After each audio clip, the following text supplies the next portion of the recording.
Assalamualaikum warahmatullahi wabarakatuh.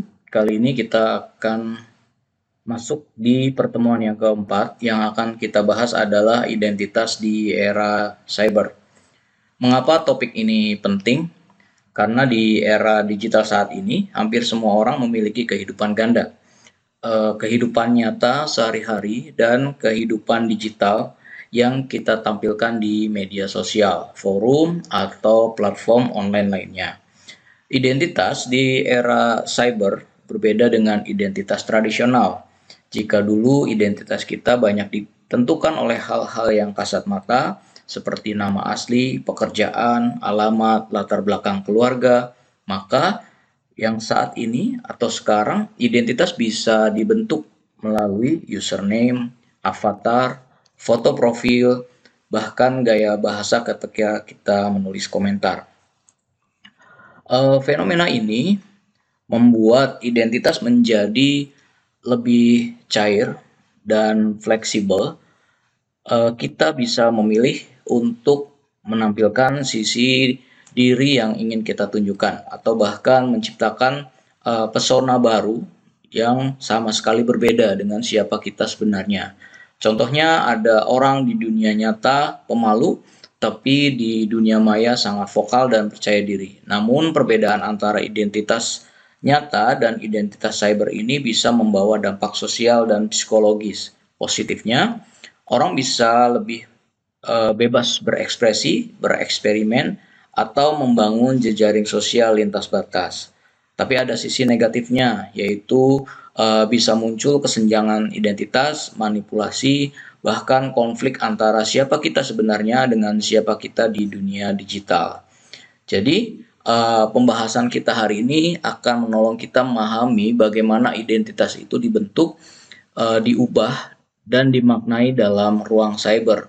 Dengan pemahaman ini, kita bisa lebih bijak dalam menampilkan diri sekaligus lebih kritis melihat representasi orang lain di internet. Baik, tujuan dari pembelajaran kita hari ini, sebelum kita masuk ke materi yang lebih lanjut, kita harus tahu tujuan belajar kita di pertemuan hari ini. Ada 3 bahasan utama yang kita capai bersama, yaitu pertama, memahami konsep identitas dalam ruang cyber. Artinya kita tidak hanya tahu bahwa identitas digital itu ada, tapi juga mampu menjelaskan apa saja elemen yang membentuknya, seperti akun, avatar, username, dan jejak digital. Yang kedua, membedakan persona digital dengan identitas nyata. Seringkali kita menampilkan sisi diri tertentu di dunia maya yang tidak selalu sama dengan kehidupan kita sehari-hari. Misalnya, di Instagram kita terlihat bahagia dan penuh aktivitas, padahal di dunia nyata mungkin tidak selalu demikian. Nah, tujuan kita adalah bisa melihat perbedaan ini secara kritis. Yang ketiga, mengkritisi dampak identitas virtual terhadap kehidupan sosial. Jadi, kita tidak hanya berhenti pada teori, tapi juga mampu menilai bagaimana identitas virtual mempengaruhi hubungan kita dengan orang lain, baik secara positif maupun negatif. Contohnya, apakah identitas digital membantu memperluas jaringan pertemanan atau justru menimbulkan alienalisasi sosial atau kita jadi terkotak-kotak ya, terdiferensiasi antara golongan dikarenakan perbedaan di dunia maya itu sendiri. Dengan memahami ketiga tujuan ini, kita akan bisa mengaitkan teori identitas digital dengan pengalaman sehari-hari serta mengambil sikap yang lebih bijak dalam berinteraksi di dunia maya. Nah, pada slide ini kita akan bahas yang dimaksud dengan identitas digital.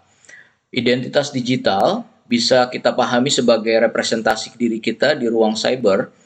Kalau di dunia nyata identitas kita melekat pada hal-hal seperti nama, KTP, pekerjaan, lingkungan sosial, maka di dunia maya identitas itu terbentuk melalui akun avatar, username, hingga di aktivitas online ya kita sehari-hari. Contohnya, kita Ketika seorang membuat akun Instagram, kemudian dia memilih username tertentu, kemudian mengubah foto profil, kemudian lalu mengisi biodata dengan citra dirinya yang ingin ditampilkan. Dari situlah orang mulai membentuk persepsi tentang siapa dia di ruang online tersebut. Begitu juga di game online, identitas kita uh, bisa kita berupa avatar dan nickname yang sama sekali berbeda dengan identitas aslinya.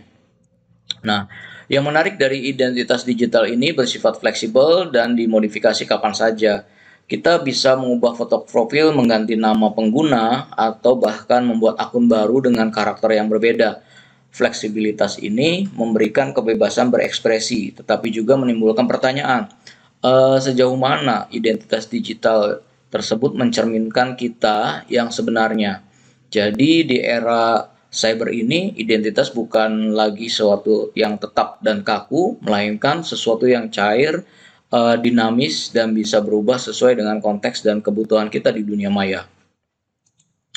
Nah, eh, yang selanjutnya kita akan bahas tentang persona digital versus dengan identitas nyata.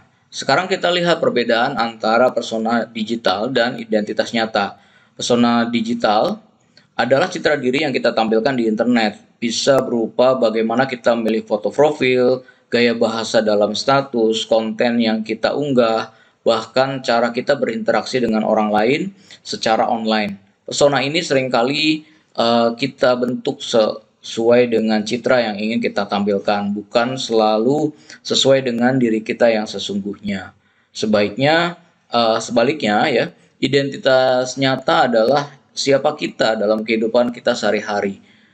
Diri yang dikenali oleh keluarga, teman dekat, atau orang di lingkungan sekitar kita. Identitas nyata cenderung lebih konsisten, sulit dimanipulasi, karena orang-orang di dunia nyata bisa melihat sisi kita apa adanya. Nah, perbedaan ini bisa menimbulkan dua hal. Pertama, kesenjangan identitas. Misalnya, ada orang yang di media sosial terlihat ceria, sukses, percaya diri, padahal pada kehidupan nyata ia sedang menghadapi banyak masalah. Yang kedua, perbedaan ini juga bisa memberikan kebebasan berekspresi. Jadi banyak orang yang justru merasa lebih nyaman mengekspresikan pendapat atau sisi kepribadiannya di dunia maya dibandingkan di dunia nyata. Jadi persona digital dan identitas nyata bisa saling melengkapi, tetapi bisa juga saling bertentangan. Pertanyaannya adalah bagaimana kita menjaga keseimbangan agar tidak kehilangan jati diri yang sebenarnya.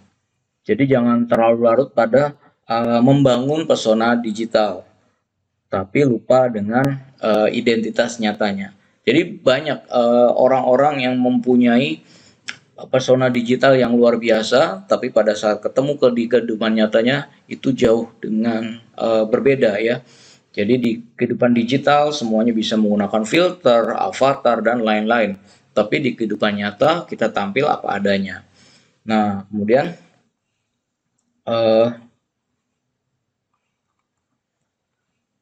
yang selanjutnya adalah anonimitas dalam dunia cyber.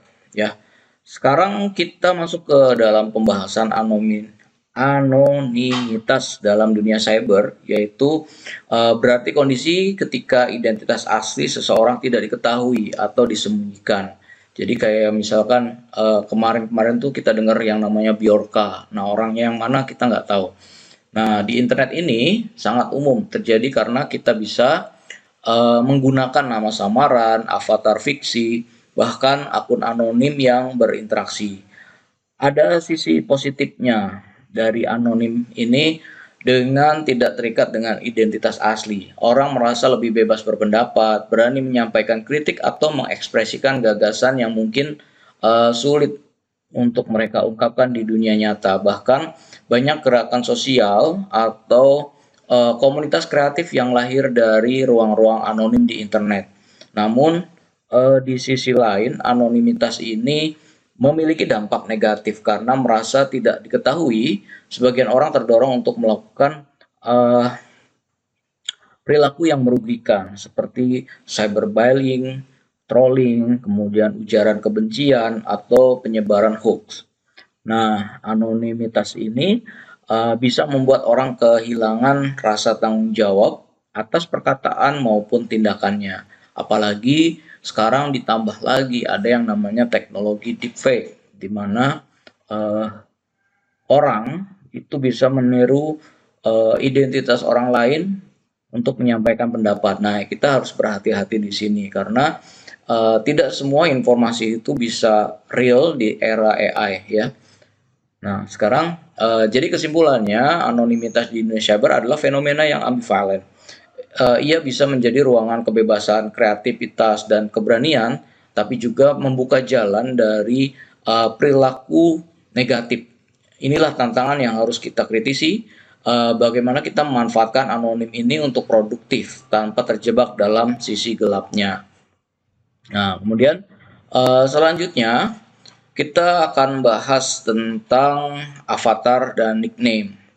Dalam ruang siber, ya, avatar adalah simbol identitas virtual, bisa berupa foto profil, gambar kartun, karakter 3D, atau bahkan ilustrasi abstrak yang kita pilih untuk mewakili diri kita di dunia maya. Avatar ini seringkali kita tidak harus mirip dengan wajah atau identitas aslinya, melainkan sesuatu yang ingin kita tampilkan sebagai citra diri.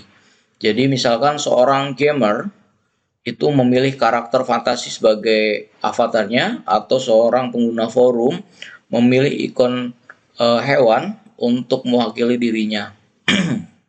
Nah, sementara itu nickname adalah nama ya, nama samaran yang kita gunakan di internet. Nickname ini di internet ini menciptakan persona baru yang berbeda dengan identitas nyata. Misalkan seseorang bernama Andi di dunia nyata itu bisa dikenal sebagai Dark Knight 99 di sebuah komunitas online. Dari situlah orang lain akan menilai dan mengenal sebagai persona tersebut, bukan sebagai nama aslinya.